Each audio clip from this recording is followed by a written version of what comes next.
en un mundo sumergido en la oscuridad, sin Dios,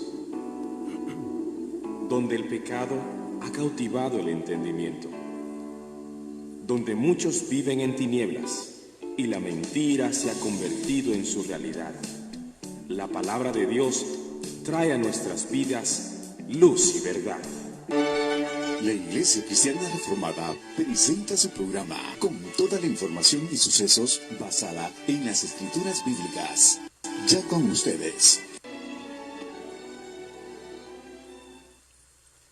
Muy buenas noches, amados hermanos. Hoy tenemos nuevamente un miércoles de estudio, siempre referente a Apocalipsis. Llevamos una seguidilla de temas. Y antes de empezar quiero hablar a favor de mis hermanos músicos. Mis hermanos músicos están pasando momentos tristes, terribles. Yo por muchos años viví de la música, pude alimentar a mi familia a través de la música, hice un capital a través de la música. Y lo más triste de todo esto, hermanos, es que los músicos están siendo asediados. Y yo le decía a Pitusa, le mandé un mensaje temprano, que también las iglesias estamos en las mismas. O sea, estamos totalmente con las manos atadas. Tras de eso se nos imponen algunos impuestos de más y no están pensando en las personas.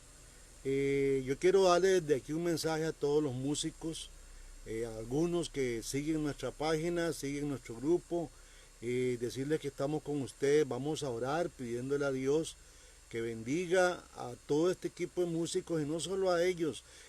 Hay mucha gente, muchos gremios que están sufriendo ya fuertemente y vamos a tener que pedirle a Dios que nos ayude realmente. La iglesia, que es como un hospital para el alma, está cerrada y hay gente que a veces no sabe qué hacer. Vamos a orar para internarnos en ese tema y vamos a hablar sobre la primera trompeta de Apocalipsis. Vamos a ver qué significa todo esto, para qué las trompetas suenan, qué es todo esto. Vamos a internarnos en la Biblia y para eso les pido que estén ustedes teniendo lápiz, Biblia a mano, un cuaderno y estén apuntando todos estos textos para que puedan estar estudiando en casa. Padre, te damos gracias en esta hermosa noche.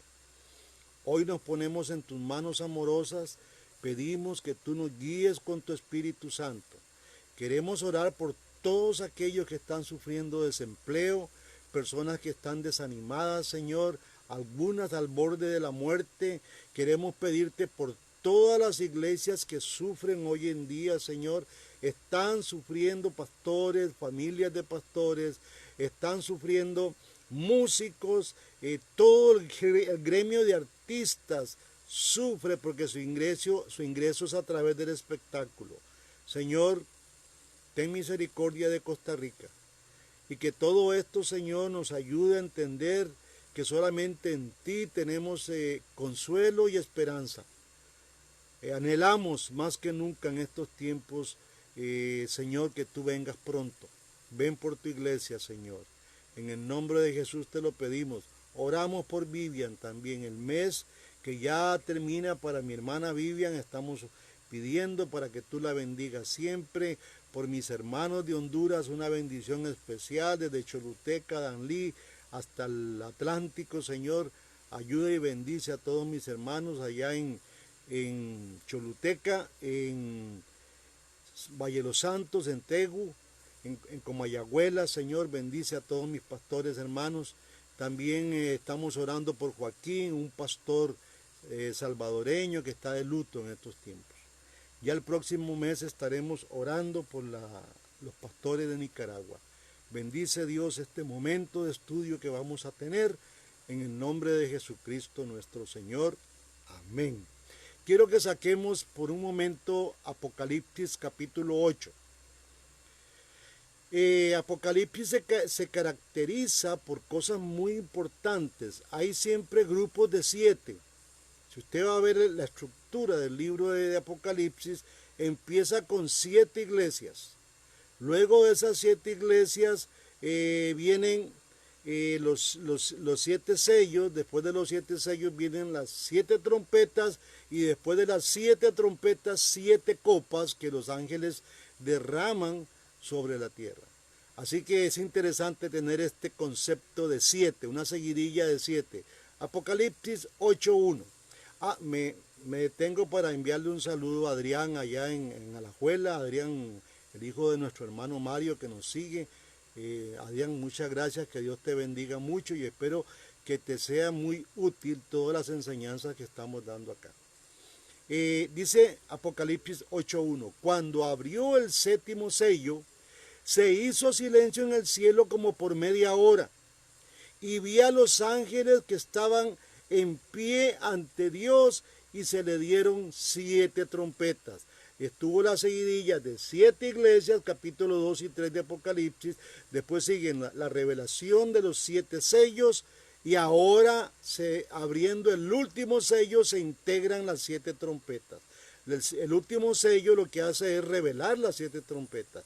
Ahora, este 7º sello del nuevo pacto lo que provoca es la revelación de las 7 trompetas, que vienen anunciando una destrucción. Y aquí la confusión que manejamos los pastores, algunos, es que no saben a qué destrucción se está hablando.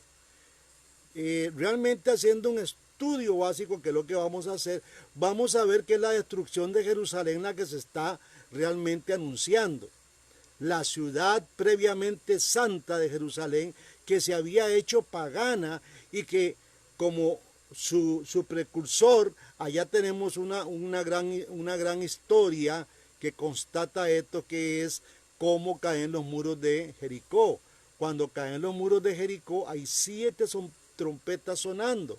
Entonces la trompeta trae también una enseñanza de juicio. Vamos a ver Josué capítulo 6. Quiero que apunte, hermanos, apunte todos estos textos. Josué capítulo 6, versículo 5, dice, ya les pongo: y cuando toquen prolongadamente el cuerno de carnero, que es el chofar, así que oigas el sonido de la bocina, todo el pueblo gritará a gran voz, y el muro de la ciudad caerá. Entonces subirá el pueblo, cada uno derecho hacia adelante. Llamando pues Josué, hijo de Nun, a los sacerdotes, les dijo: llevad el arca del pacto, y 7 sacerdotes lleven bocinas, o sea, trompetas de cuerno de carnero, delante del arca de Jehová. Cuando Dios va a hacer un juicio, las trompetas vienen anunciando que el juicio de Dios va a ser derramado. Pero lo primero, en esta gran liturgia que comprende el libro de Apocalipsis, hay también, y lo leímos en el versículo, en el capítulo 8, hay un silencio como de media hora. Y este silencio de media hora, no sé si usted alguna vez lo leyó en Apocalipsis, pero ¿qué significa eso? ¿Qué enseñanza nos da ese silencio que existe ahí y en el cielo cuando se está dando todo esto? Quiero que vayamos a Segunda de Crónicas, capítulo 29, versículo 28. Segunda de Crónicas, capítulo 29, versículo 18. Dice así: y toda la multitud adoraba, y los cantores cantaban, y los trompeteros sonaban las trompetas. Todo esto duró hasta consumirse el holocausto. Y cuando acabaron de ofrecer, se inclinó el rey y todos los que con él estaban, y adoraron. Esa adoración es lo que tenemos que ver como el silencio. En la antigüedad, en la liturgia antigua del Antiguo Testamento, cuando los cantores y las trompetas cesaban y todos se postraban en adoración reverente, había un periodo particular de media hora, que está relacionado a una duración de tiempo que el sacerdote requería para entrar al templo, poner el incienso y volver a salir. Ahora vamos a ir, hermanos, quiero que ustedes vayan llevando ahí el hilo, por favor, apunten, lleven el hilo, porque esa media hora tiene que decirnos algo, porque había una media hora de silencio. Bueno, Apocalipsis 8:3 dice, otro ángel, Apocalipsis 8:3, otro ángel vino entonces y se paró delante del altar con su incensario de oro. Todos ustedes saben, hermanos amados, qué simbolizaba este incensario. Y se le dio mucho incienso para añadirlo a las oraciones de todos los santos. Este incienso, que nosotros cuando vemos el tabernáculo o el templo, vemos todas las partes, son las oraciones que suben a Dios de los santos, de usted y mías. Pero este santo le agrega más a este incensario. Dice, y le dio mucho incienso para añadirlo a las oraciones de todos los santos sobre el altar de oro que estaba delante del trono. Y de la mano del ángel subió a la presencia de Dios el humo del incienso con las oraciones de los santos. Esto tiene su asidero en el Antiguo Testamento. Porque vamos a trabajar ese juego. Voy a leer Apocalipsis y nos vamos al Antiguo Testamento, hermanos. Porque tiene que haber un asidero bíblico, un porqué de lo que estamos leyendo. Entonces en Levítico 16, versículo 13, vamos a leer. Dice así Levítico 16:13, y pondrá el perfume sobre el fuego delante de Jehová, y la nube del perfume cubrirá el propiciatorio que está sobre el testimonio para que no muera. Tomará luego la sangre del becerro y la rociará con su dedo hacia el propiciatorio al lado oriental, hacia el propiciatorio esparcirá con su dedo en esta forma 7 veces de aquella sangre. Interesante que es con un dedo, no es agarrar la mano y echar no, con un dedo va a salpicar hacia el propiciatorio y dice hacia la zona al lado oriental, donde nace el sol, donde estaba Israel supuestamente, hacia el templo, hacia Jerusalén. La descripción de esta ceremonia del templo nos va a ayudar, hermanos amados, a comprender un poco el trasfondo reflejado aquí. Primeramente el sacerdote se encargaba del incienso. Vamos a ir, ya vimos en el cielo lo que estaba ocurriendo, pero vamos a bajar un poquito aquí lo que hacían en la antigüedad los sacerdotes. El sacerdote que se encargaba del incienso y sus asistentes ascendían escalones al lugar santo. Había unos escalones que ascender. Por eso hay unos salmos que se llaman los salmos graduales, porque es cuando se sube la grada, se asciende, que cada salmo es lanzado, pero tiene ese nombre, salmos graduales.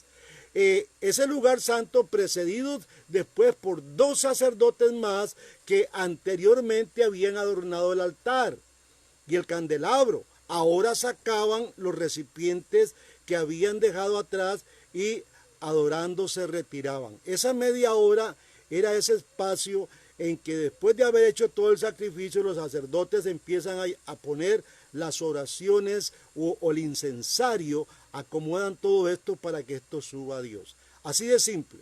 En ese momento es que hay un silencio de media hora, donde el pueblo que está afuera está adorando a Dios, y esto es muy interesante, nos deja una enseñanza ahora a nosotros que nos están acallando en las iglesias. Y un día vi un hermano en un chat hablando de que podemos adorar a Dios sin cantar. Claro, aquí tenemos una buena enseñanza de esto. El pueblo puede adorar a Dios sin canto, claro, también. Esta media hora de silencio era parte de esto. Después de uno de los asistentes de estos sacerdotes, 2 sacerdotes, que ponía las brasas sobre el altar de oro, el otro arreglaba el incienso, lo preparaba, luego el sacerdote encargado, que era el principal, se quemaba dentro del lugar, o sea, quemaba el incienso en el lugar santo y buscaba la señal principal del principal sacerdote que precedía antes de quemar el incienso. Este periodo es el más solemne, hermanos. Este periodo de preparación son tus y mis oraciones que se están preparando para ser subidas al cielo.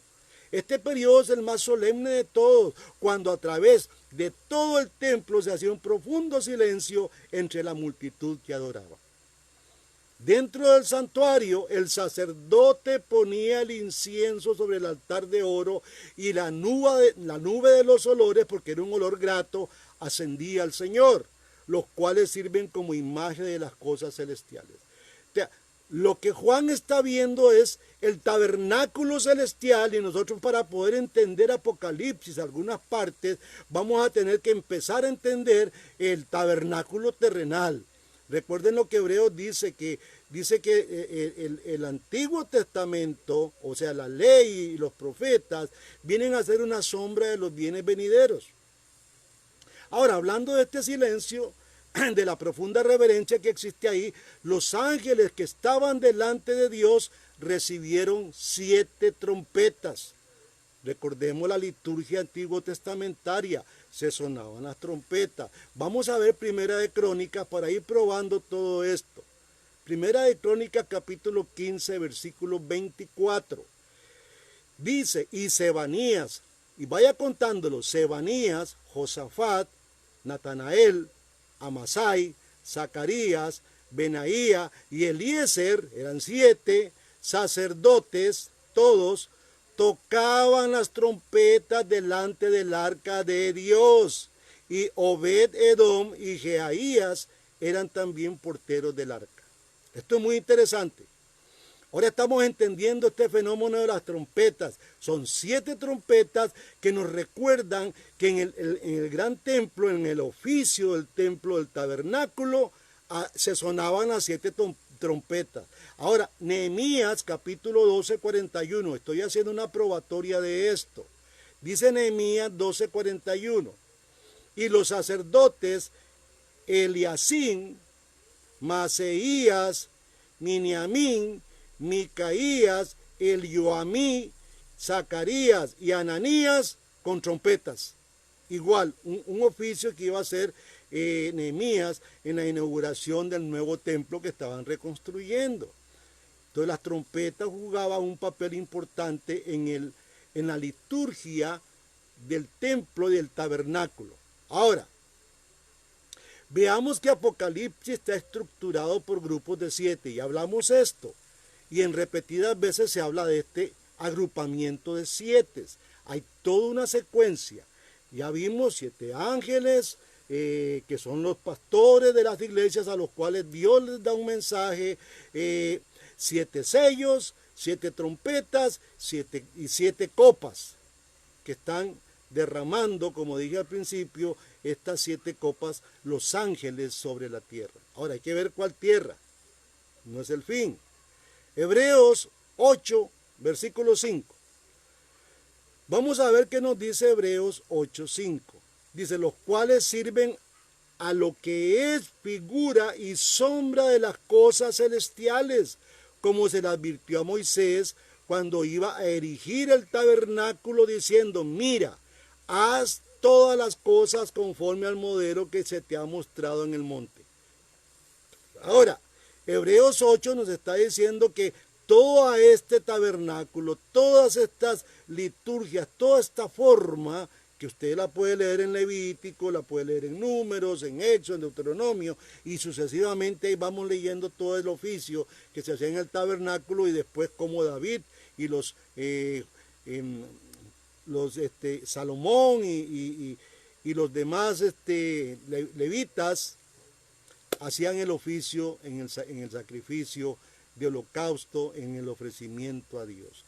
Ahí mismo en Hebreos capítulo 9, versículo 23 se nos dice, fue pues necesario que las figuras de las cosas celestiales fuesen purificadas así, pero las cosas celestiales mismas con mejor sacrificio que estos. Estamos hablando de los terrenales, porque no entró Cristo al santuario hecho de mano, figura del verdadero, sino al cielo mismo para presentarse ahora por nosotros ante Dios.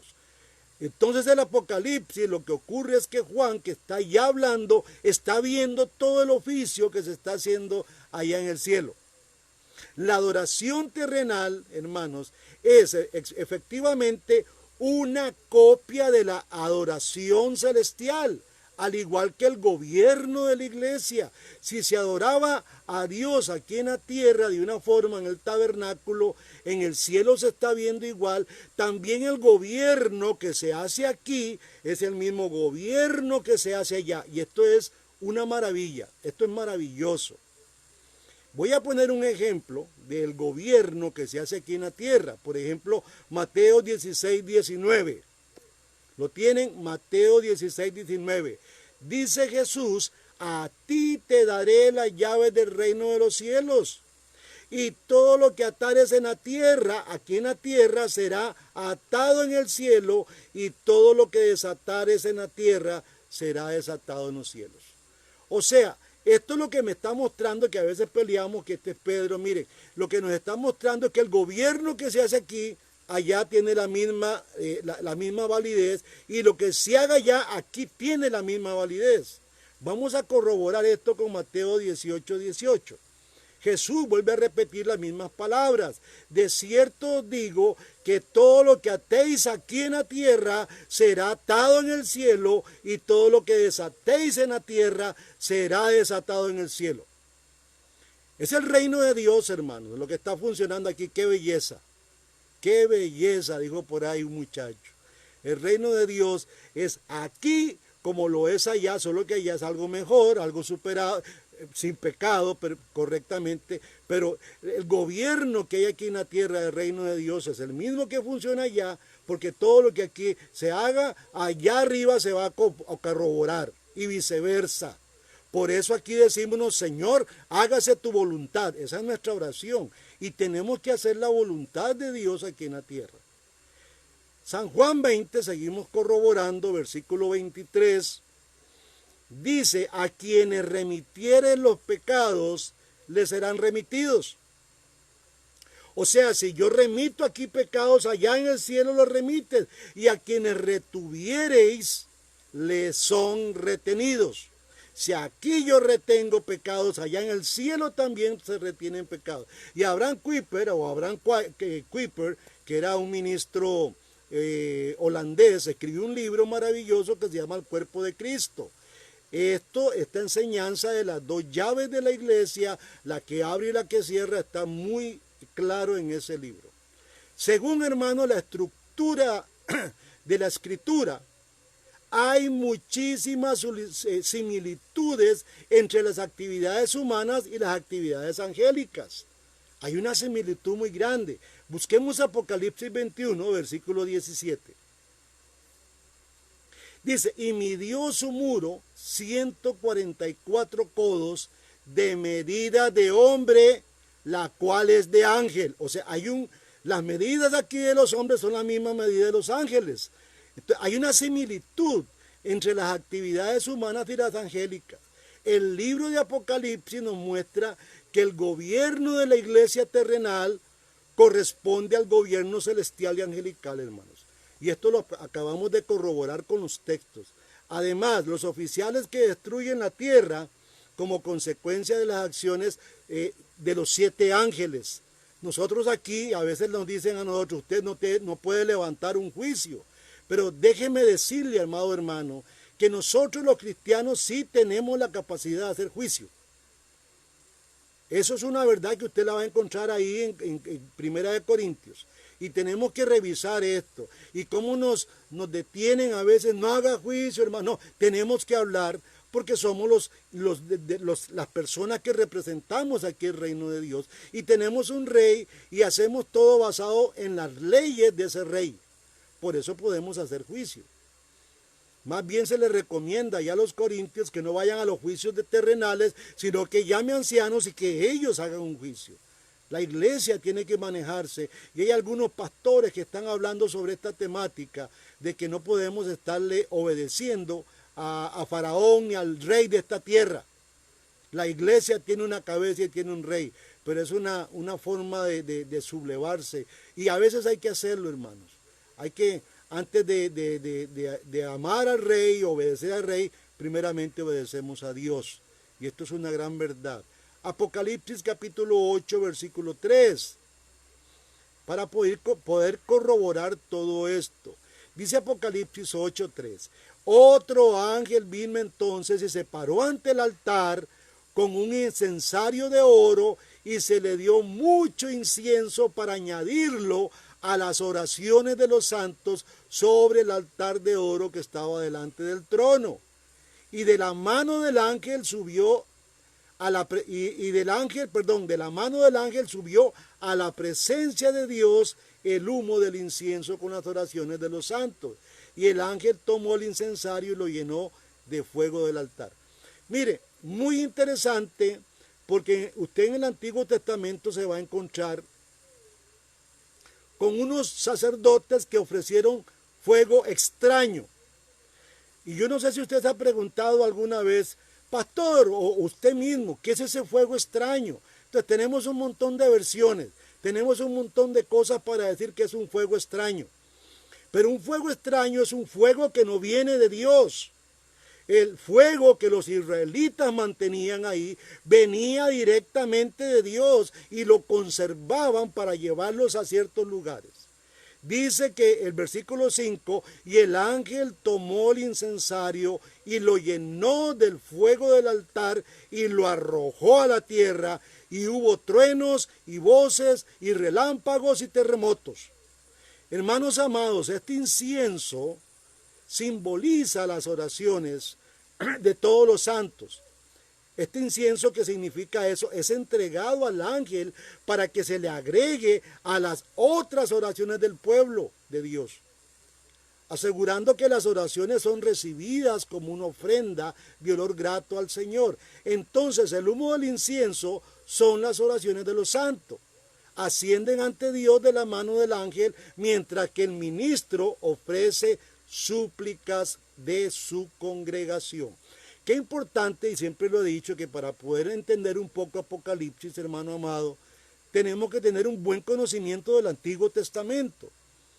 Pero vea qué terrible es poder entender cómo hay movimientos, hablando de movimientos que hablé el domingo de esto, vienen cegando los ojos de las ovejitas de Dios, porque dicen, hermano, el Antiguo Testamento no tiene que ver nada con nosotros. Y míreme, tiene que ver mucho. Si usted no maneja bien los temas del Antiguo Testamento, no vas a poder entender un libro tan fácil, pero al mismo tiempo complejo como lo es Apocalipsis. Lo que sucede después es asombroso, hermanos. Después de que leímos Apocalipsis 8, el ángel llena de incienso con las brasas del fuego del altar del incienso y lo arroja al fuego sobre la tierra en juicio. Y lo que siguen son truenos, son voces, son relámpagos y es un gran terremoto. Estos fenómenos que nos presenta aquí, desde luego deberían ser conocidos por todos los lectores de la Biblia. Siempre va acompañada la nube de gloria con estos elementos. No sé si usted se ha dado cuenta que la gloria, la nube de gloria de Dios va acompañada de relámpagos, de terremotos, que se caen cerros, siempre van acompañados esto. Yo quiero probar esto para que veamos en Éxodo capítulo 19, versículo 16, y brincamos al 18.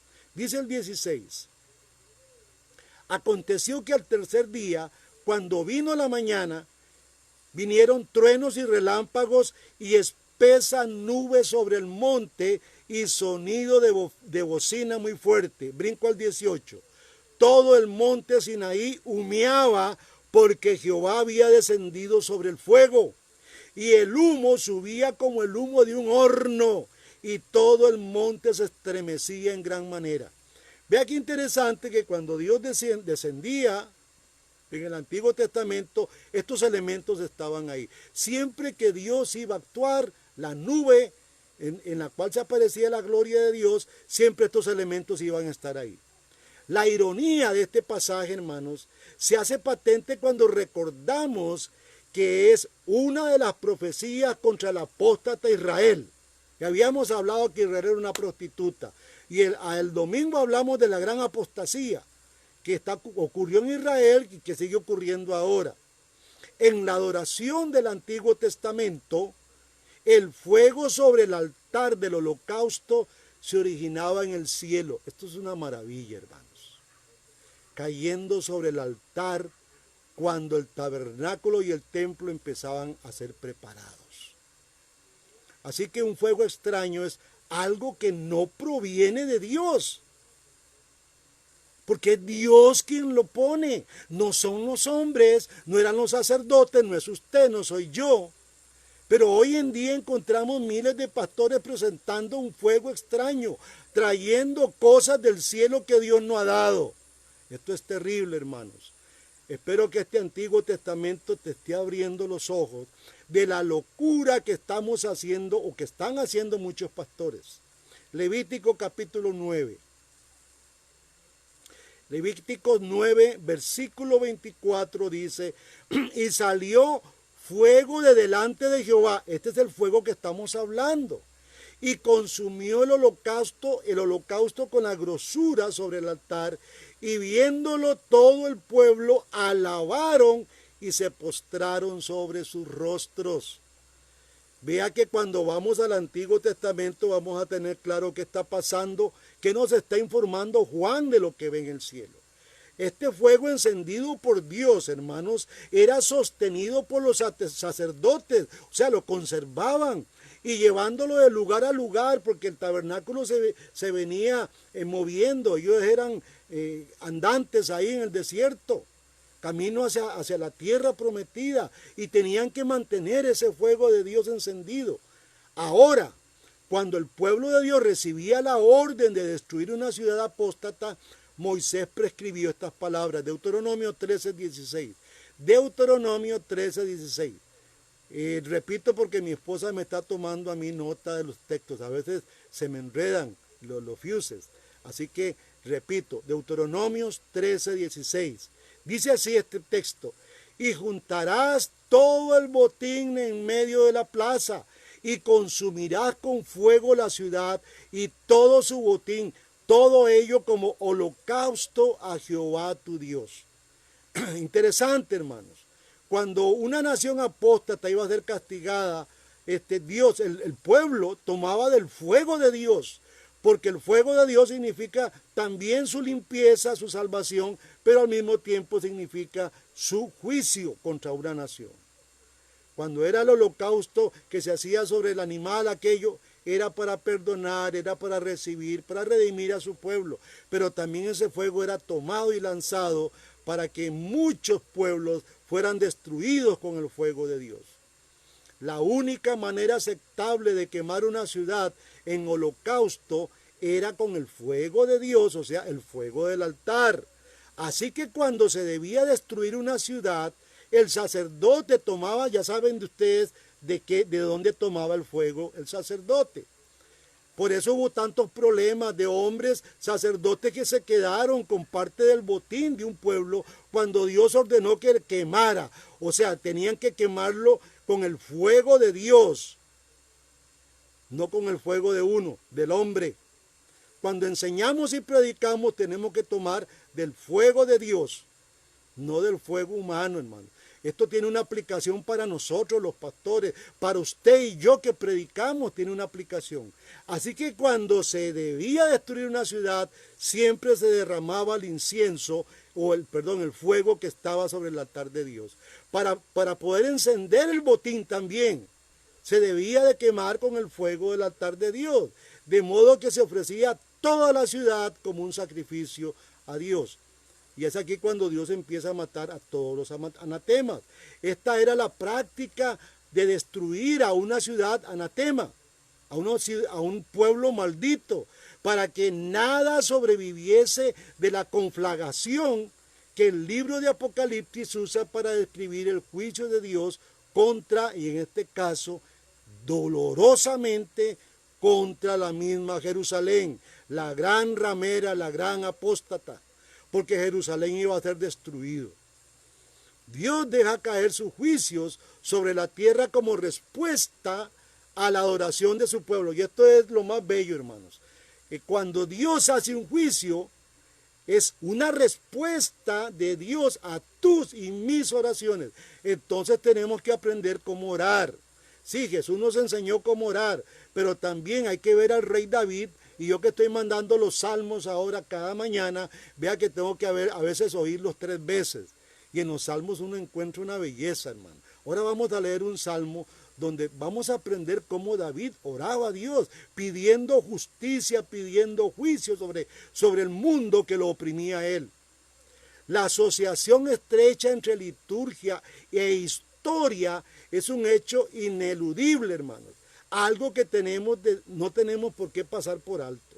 Esto no significa que haya peligro en el mundo y que el mundo, cuando la iglesia no sabe adorar o adora mal, el mundo va a dejar de existir. Dios utiliza las fuerzas históricas, hasta la fuerza de los paganos. Recuerden por un momento cómo Dios usó al faraón de Egipto, y ahí en Romanos capítulo 9 está eso bien explícito. Dios levantó al faraón para que a través de ese poder de faraón fuera glorificado Dios. Increíble. Dios levantó a Nabucodonosor. Usó todas estas fuerzas históricas de los paganos. Dios usó a Hitler, aunque no lo crea. Quizás Dios está usando a este presidente tan malo que tenemos para podernos nosotros levantar como iglesia, despertar por un momento. La sociedad tiene que hacer un alto. Veníamos en una locura. Esta sociedad viene en una locura terrible. Casando a hombres con hombres y mujeres con mujeres, matando niños, matando viejos, robándole la plata a los pobres. Hermanos, esto es para que nos despertemos. Mis hermanos músicos, hermanos que amo de corazón, sufren y no tienen que llevar a sus casas porque ellos viven de lo que se ganan en un baile. Que aunque muchos dirán, estás defendiendo a los más, ellos son personas que trabajan y necesitan llevar sustento a sus casas. Hermanos, la historia eclesiástica es la clave de la historia mundial.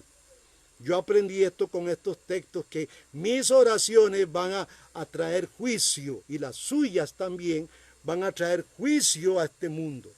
Cuando la asamblea, o cuando las iglesias o los cristianos adoran e invocan el nombre del Señor del pacto, el mundo experimenta su enjuiciamiento. La historia es conducida y dirigida desde el altar del incienso, que ha recibido las oraciones de la iglesia. Eso es lo que acabamos de leer en todo esto. Quiero que vayan al Salmo 18. Este Salmo 18 lo puse hace como un mes para atrás más o menos, unas 3-4 semanas. Y vamos a leer Salmo 18 desde el 6 hasta el 15, versículo 6, versículo 15. Dice así David: en mi angustia invoqué a Jehová y clamé a mi Dios. Él oyó mi voz desde su templo. Vamos a ir anotando esto que estamos hablando. Y mi clamor llegó delante de él a sus oídos. La tierra fue conmovida y tembló. Se conmovieron los cimientos de los montes. Oiga, hermano, ¿por qué ocurre eso? Porque usted está orando, y es lo que la iglesia ha dejado de hacer. Yo el domingo hablé sobre este tema. Hemos dejado la oración, ya no nos da pereza orar, pero esta oración es la que va a traer juicio y la que va a conducir los destinos de la historia. Parece mentira lo importante que es la oración, hermanos. Dice, y se estremecieron porque se indignó él. Dios se indignó, humo subió de su nariz y de su boca fuego consumidor. Carbones fueron encendidos. Inclinó los cielos y descendió, y había densas tinieblas debajo de sus pies.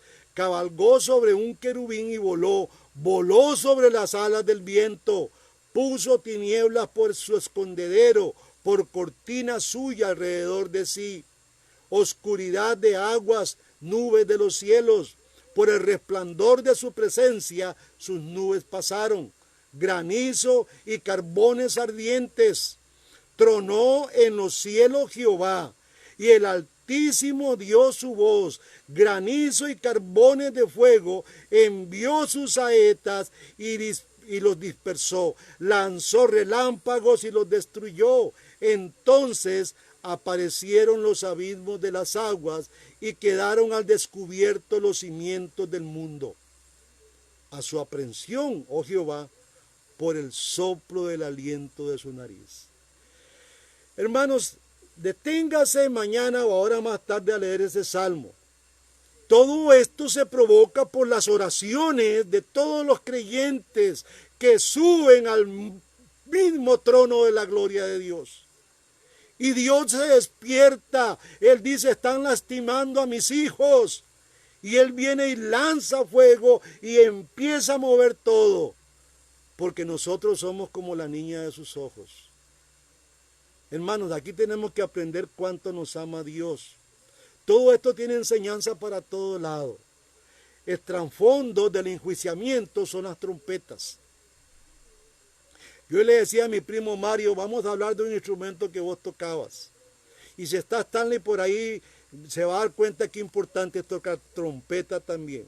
Vemos en este pasaje de las trompetas varias áreas de significación simbólica. Primero, vamos a ver primero, las trompetas se usaban en la liturgia del Antiguo Testamento para las procesiones ceremoniales, particularmente como escolta para el arca del pacto.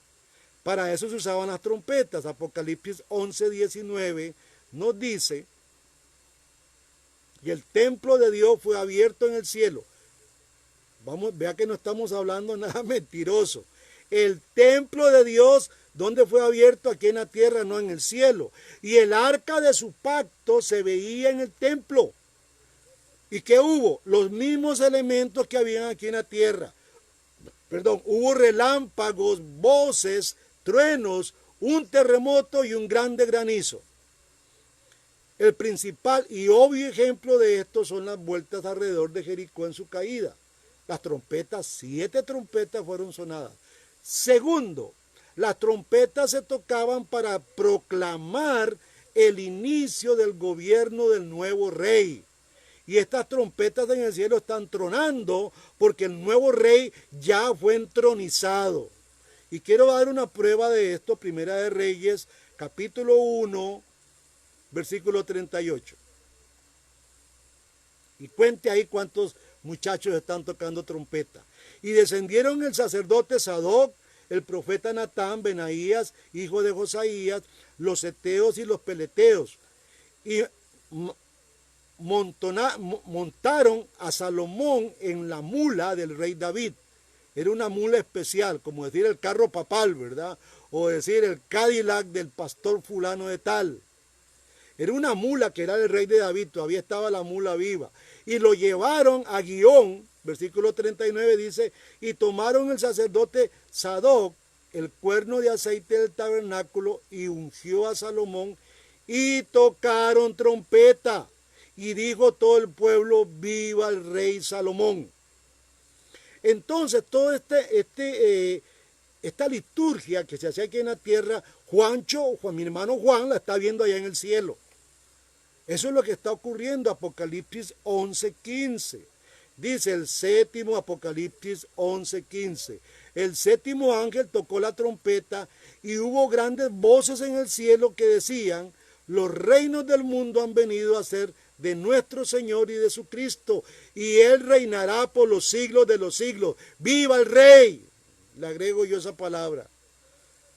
Hermanos, el séptimo ángel tocó la trompeta y en la última trompeta, todos los reinos del mundo vienen a ser pertenencia total, que lo es desde ya, pero allá es en una forma ya acreditada por la ley verdadera, porque hay gente que tiene problemas con el reino, que algunos creen que el reino será ya, no, el reino ya está aquí, Jesús lo dijo. Y aquí, como vimos ahora, el gobierno terrenal tiene injerencia en el gobierno del cielo y viceversa. Hermanos, esto mire, los cristianos tenemos que pellizcarnos, despertar de este sueño en que estamos y decir, Señor, esto es algo serio.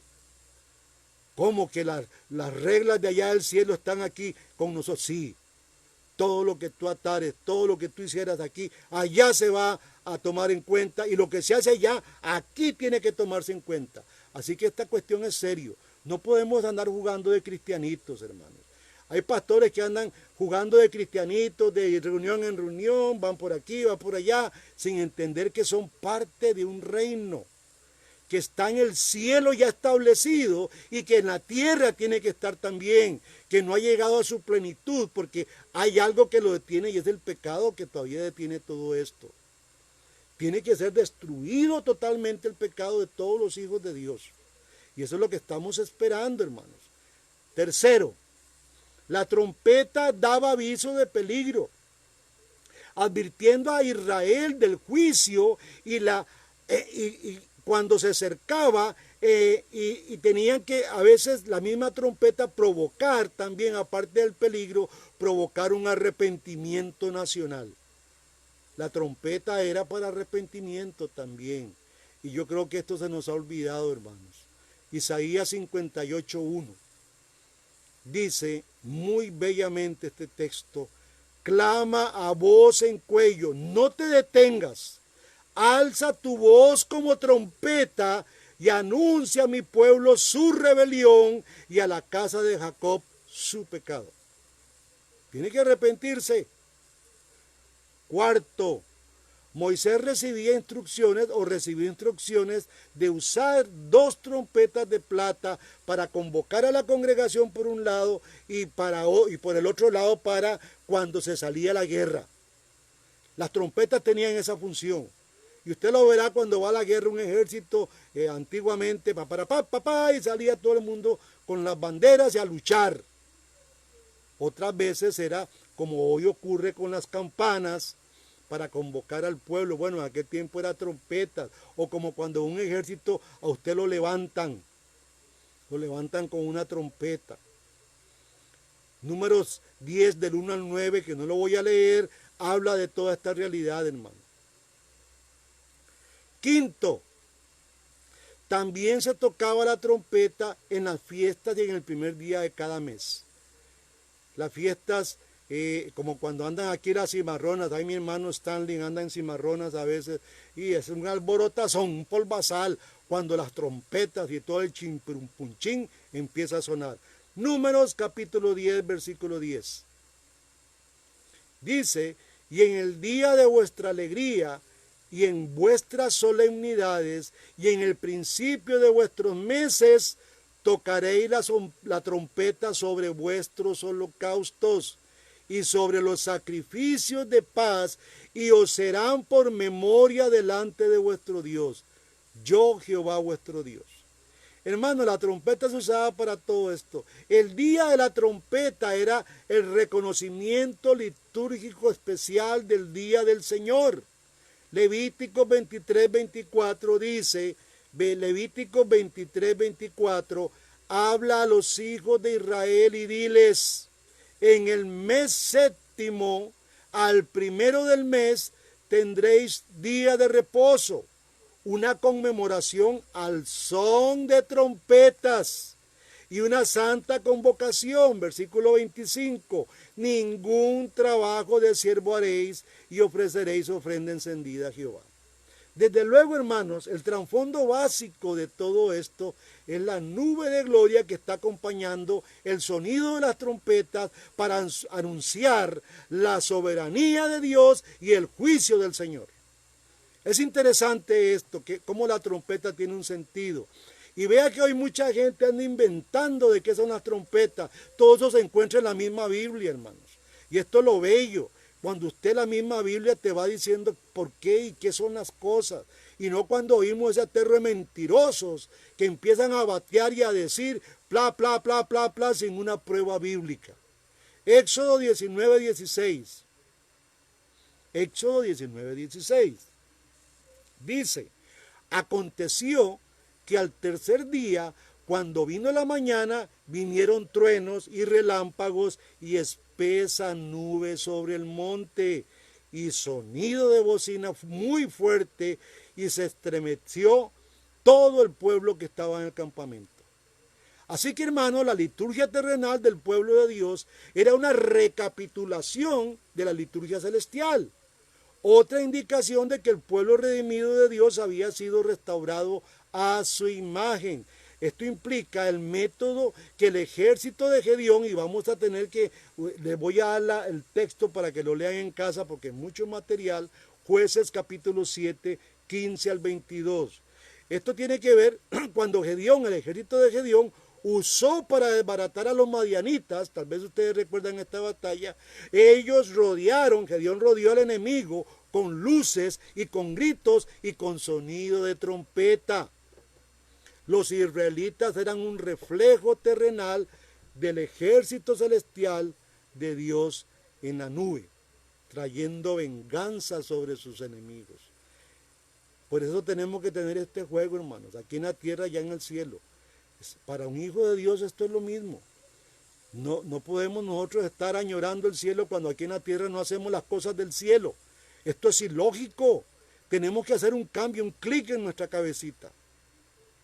Recuerde, los enjuiciamientos producidos por el sonido de la trompeta no solo nos recuerdan la caída de Jericó en Apocalipsis, recuerda también que las plagas que caían sobre Egipto antes de la salida de Israel.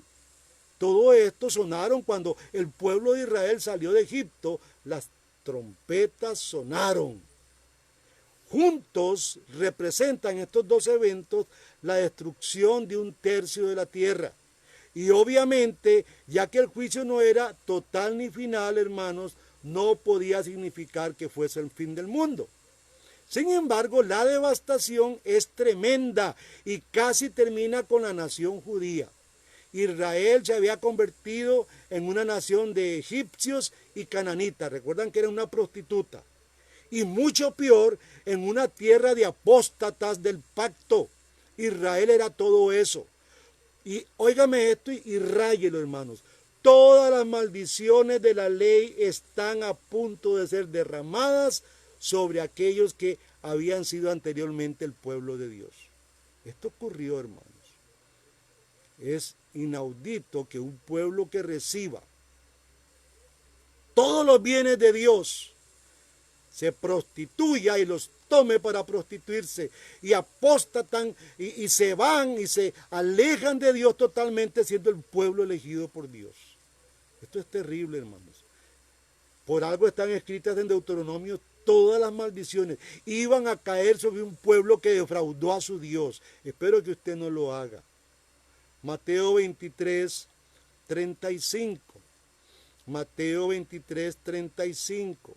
Dice, para que venga sobre vosotros toda sangre justa que se ha derramado sobre la tierra, para que la sangre de Abel el justo, desde la sangre de Abel el justo hasta la sangre de Zacarías, que es uno de los últimos, hijo de Berequías, a quien matasteis entre el templo y el altar.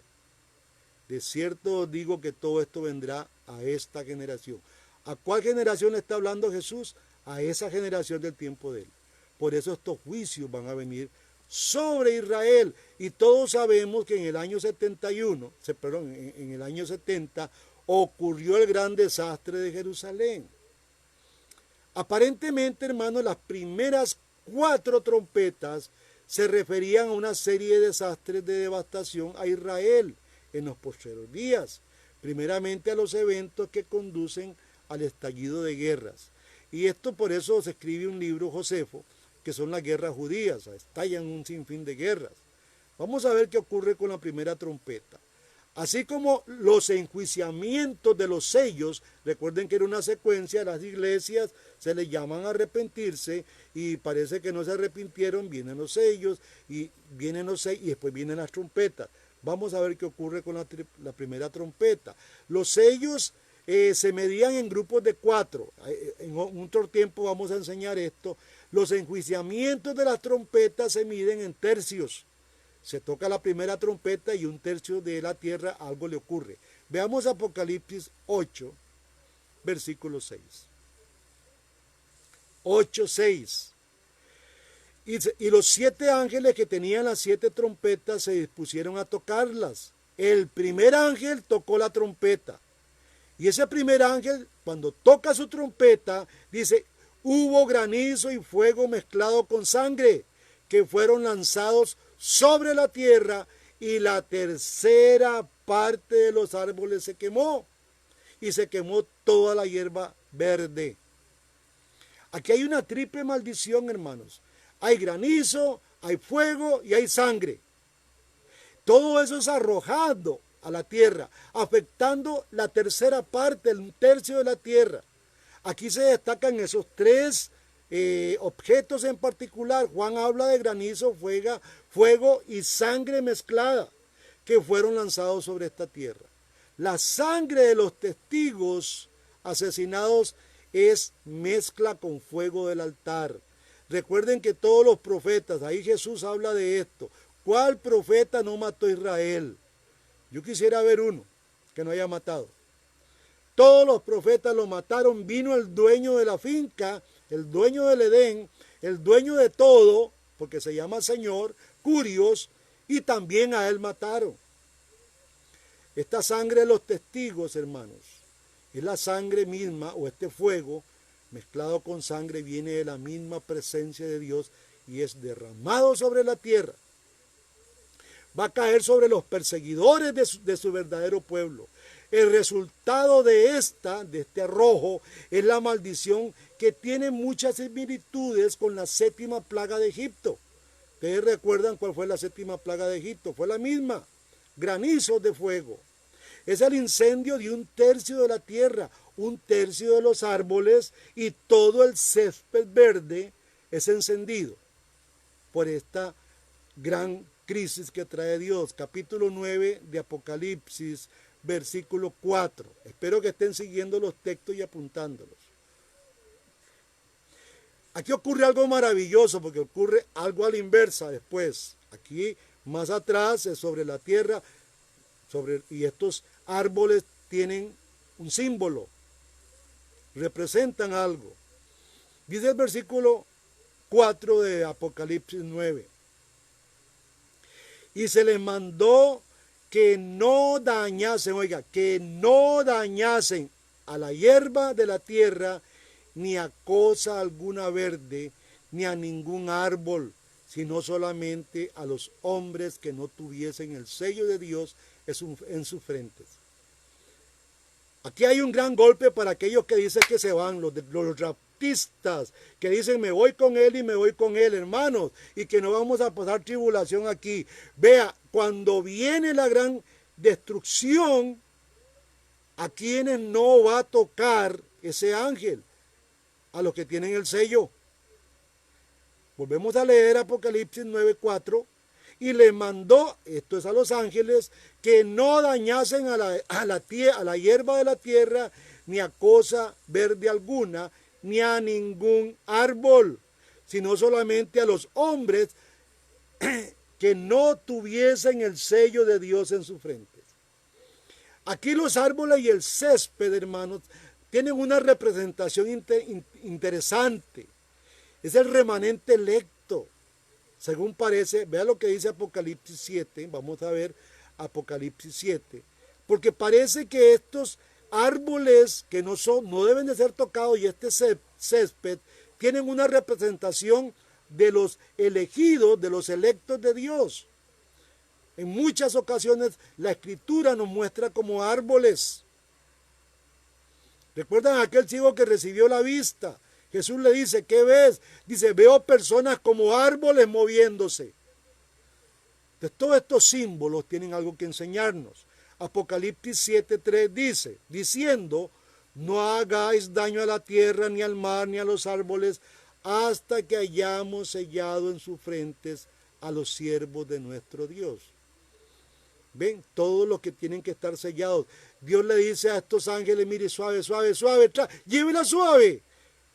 Permítanos primero sellar a todos los elegidos de Dios, los siervos, y después vayan a ustedes a regar todo ese fuego. Pero no toquen a los que tienen el sello en la frente. O sea, la iglesia va a estar ahí en el gran desastre, hermanos. Esta es la gran gloria de Dios. Hay algunos ilusos que quieren irse. La Biblia no enseña un escape de esto, no enseña. El pueblo de Israel, cuando estaba en Egipto, allí estuvo hasta la última, que fue la muerte de los primogénitos, fue que salió, que tiene un sentido con la vida cristiana. Pero hoy seguimos creyendo esas fábulas de muchos ilusos. Esto realmente indica, hermanos, que los cristianos no estamos exentos de sufrimiento y de muerte física cuando la ira de Dios cae sobre los impíos. Esto hay que tenerlo en cuenta.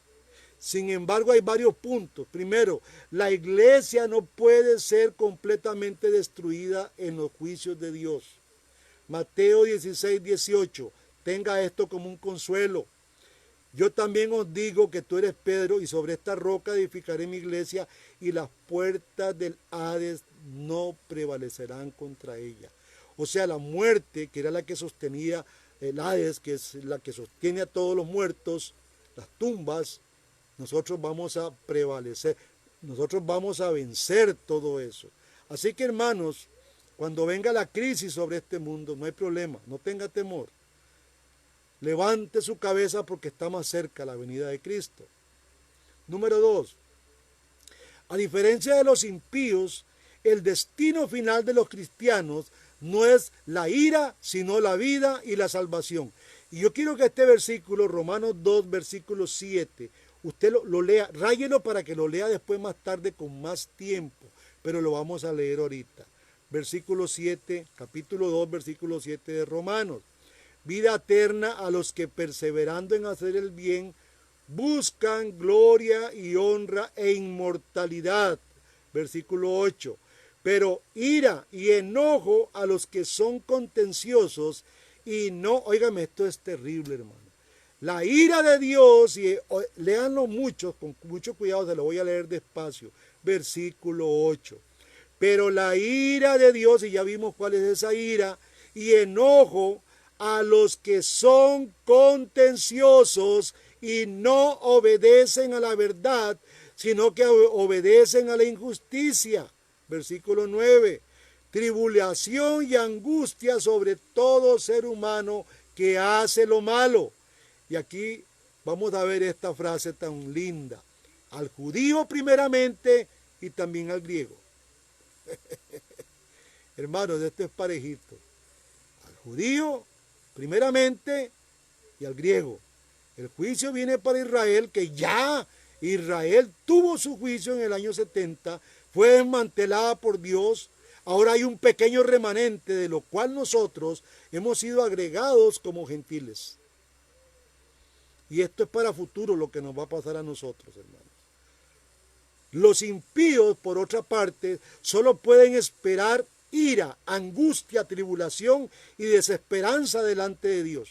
Literalmente la vegetación de Judea, y esto vamos a ver en el juicio de Israel también, especialmente en Jerusalén, ha sido destruida por la política romana que ha arrasado con toda una región a través de sus guerras.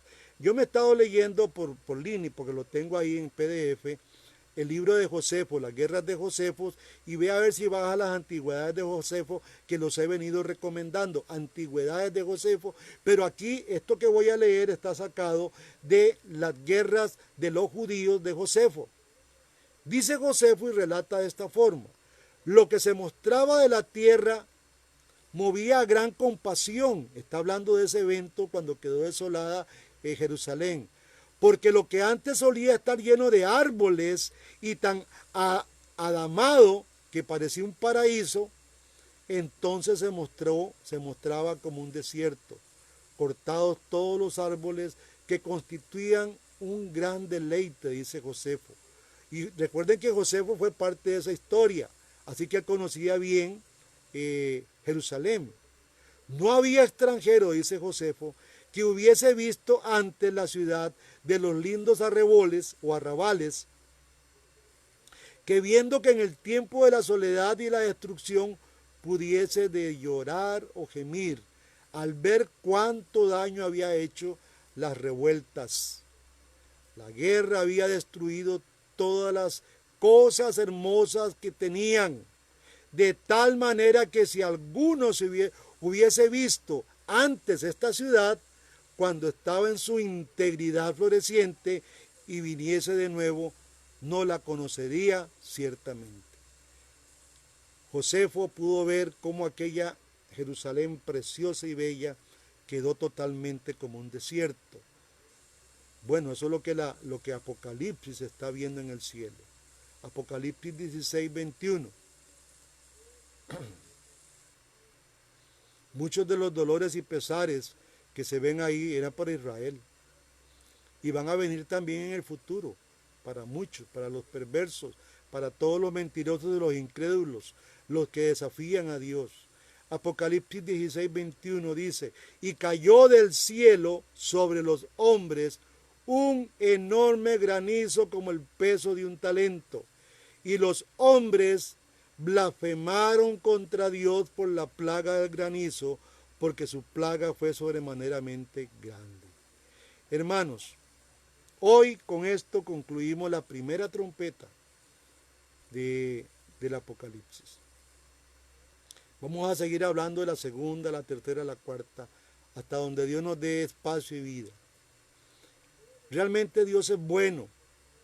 Nosotros los cristianos, tenemos que alabar a Dios y podernos ubicar un poquito, hermanos, que lo que allá en el cielo se gobierna, aquí también tenemos que gobernarlo.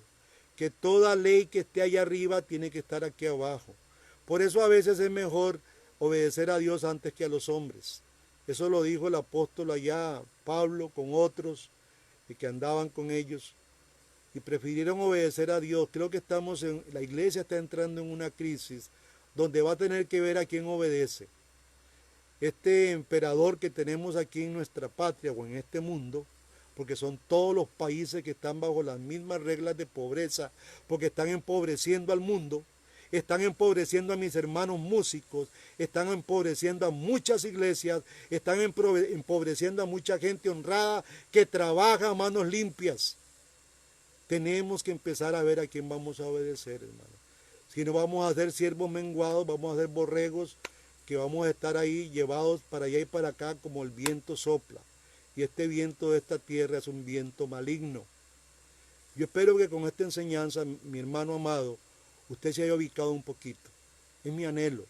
Como pastor de la mayoría de los que me están viendo, mi anhelo es que nos podamos ubicar, hermanos. Que dejemos de estar oyendo fábulas, no estamos en tiempo para estar oyendo fábulas.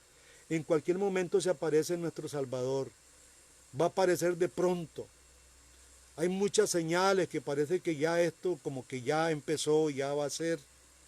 Entonces tenemos que portarnos un poquito serios. Tenemos que orar. Recuerden el salmo que nos leímos, Salmo 18, hermanos. La iglesia que ora es la que va a dar el destino a esta tierra, a esta historia. Porque Dios se va a levantar a protegerlo a usted de todo el daño que le han hecho. Dios se va a levantar como se levanta una osa cuando le tocan los ositos. Así se va a levantar Dios y va a temblar la tierra y se va a morir quien se va a morir, pero los hijos de Dios vamos a levantar nuestras cabezas. Mucha gente nos ha humillado, hermano. Tal vez usted ha pasado por mucha humillación. No sé cuánto ora. Ore, cuando lo humillen, ore. Creo que tenemos que orar. Cuando lo exploten a usted, empiece a orar. La oración de la asamblea de los hijos de Dios, cuando adoran, cuando oran, ya pudimos ver qué es lo que está ocurriendo. A esas oraciones que son ese incienso que sube, el ángel le va a echar más fuego y más tizones para que caiga sobre los malos, sobre los que han oprimido a su pueblo, caiga el juicio de Dios. Tenemos que hablar en estos términos. Y las naciones van a ser juzgadas y muchos presidentes van a ser juzgados por Dios, incrédulos, y perdónenme las palabras que voy a decir, pero son patanes imbéciles que están destruyendo a su pueblo, quien dio el voto por ellos.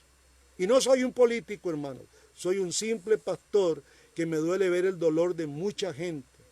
Mucha gente está hoy muriendo de hambre.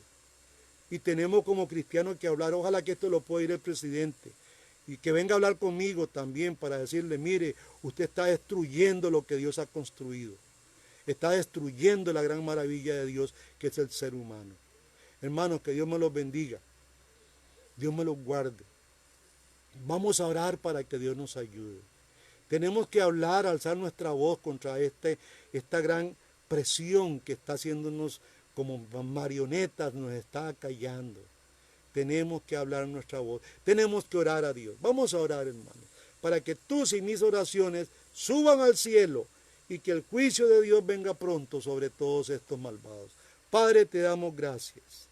Señor, Muchos son los angustiadores que han venido a atropellar al pobre, al menesteroso, al desvalido. Muchos son los depredadores que están haciendo pedazos a tu humanidad, Señor. Una hermana mía me habló, me escribió el domingo pasado y me decía que el templo, la desolación devastadora que ahí iba a haber, esa gran que habló Daniel y la que habló Jesús, y que era el templo donde se hizo toda aquella devastación. Hoy Dios es el hombre humano, el ser humano, el templo, donde se va a cometer la peor atrocidad del mundo.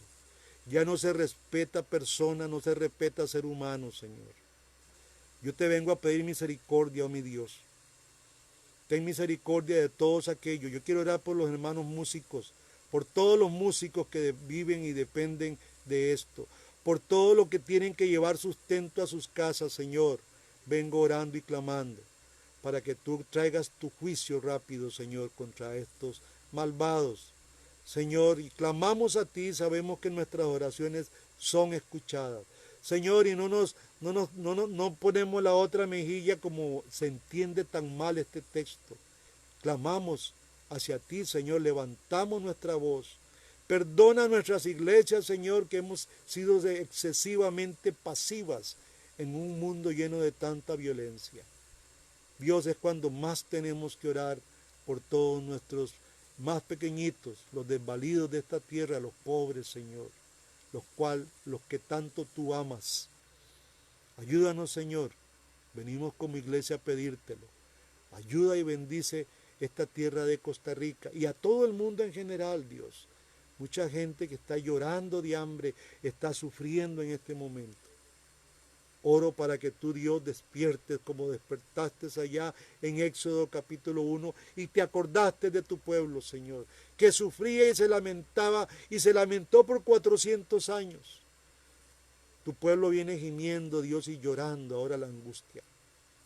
Gracias, Padre, porque tú eres bueno. Eres nuestro Dios que nos escucha. Alabamos tu nombre.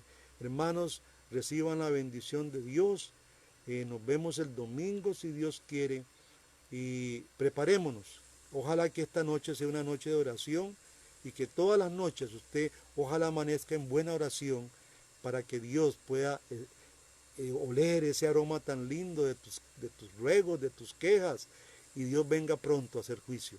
En el nombre de Jesús te bendecimos, Señor. Hermanos amados, te bendecimos. Que la paz de Dios sea con ustedes.